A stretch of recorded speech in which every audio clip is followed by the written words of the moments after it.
All right, I'm way overdue to pull these lettuces that are gone wild in the middle beds of my garden. So today I'm going to show you how I will remove the lettuces and what I'm going to plant so that I can get a great harvest before the end of the warm season. So here we go. Pruners, jar full of seeds, and we're ready to plant.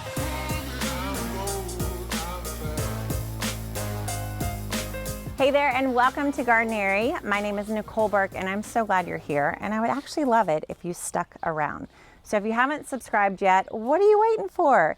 We drop gardening videos all the time here on the Gardenary channel, and you'll find out every time we do when you subscribe to the channel.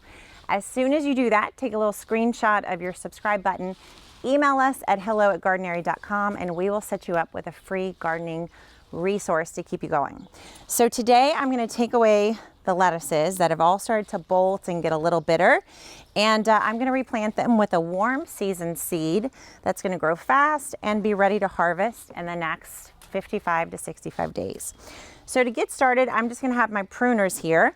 This is a rocky top mix that's kind of interspersed with dinosaur kale. I've got peppers in here. I've got cucumbers starting to grow up the vine. There's all kinds of craziness happening in this bed. So I'm going to go in and try to clean up underneath the trellises here. Now I'm just going to cut the lettuces right at the base with their stem. I also have some cilantro that's bolting here, and I'm leaving some of it to get the seed, but I'm also going to pull some of it out. This plant here in the center I'll keep, but all the rest of them I'm going to cut and hang up so that hopefully I can still get some seed, but I can get them out of the space. Most what I'm needing in this space right now is more airflow and more sunlight flow. So as these warmer season plants like cucumbers and peppers are trying to grow in this space, we really need to be getting more airflow here and more sunlight. So one of the challenges with intensive planting is you really do have to stay on top of it. And if you don't, you'll still get a lot of growth. Like from the outside, this bed looks really full and healthy. But the reality of it is that I'm not really getting much production of what I want out of this bed right now because it's overgrown.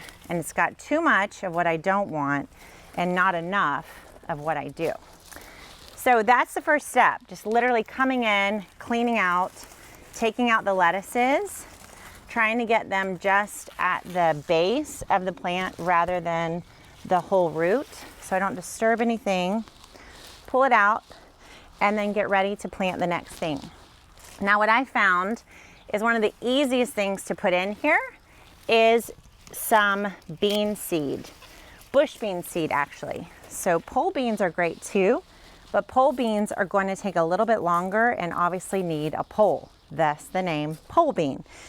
A bush bean is different. It's going to grow in a more compact way. It doesn't need that much space, and the plant fruits and finishes all at once. So it's a perfect companion plant to having, say, cucumbers vining on the trellises, kale here in this space, and the peppers as well, because the peppers will go high and then the beans can go low. So to speed up germination, I like to soak my beans overnight. When I do that, what it does is start to wear off the seed coat. All bean seeds have a little bit of a coating around that kind of protects them and keeps them from germinating too soon. Well, now we're ready for them to germinate. So by soaking these overnight, it literally jump starts the process. Now you can get all fancy with planting these, but I'm literally just going to come in right alongside on the edge of the bed. I'm even using my finger because I forgot to bring my dibber. And I'm just going to plant the bean seeds just right there in the bed. Now I typically do them one every hand length.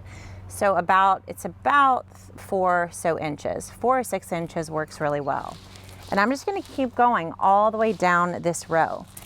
Now to make the bed healthier and cleaner, if I wasn't making this video and trying to get it done quickly for you guys, I would make sure I clean out this space more thoroughly. So I'd want to get all the dead leaves out from this space. I don't want any of this stuff still here on the bed and the floor of the garden. Those are just like welcome mats for pests. You can have all kinds of worms and caterpillars and moths and stuff hiding in that leaf debris. So you'd want to clear that out. And then you could also definitely add some extra compost and even some mycorrhiza to help speed up germination and to get these beans to grow faster and bigger. Mycorrhiza will help the roots form faster and kind of pull together the nutrients they need from the soil to take off and do great.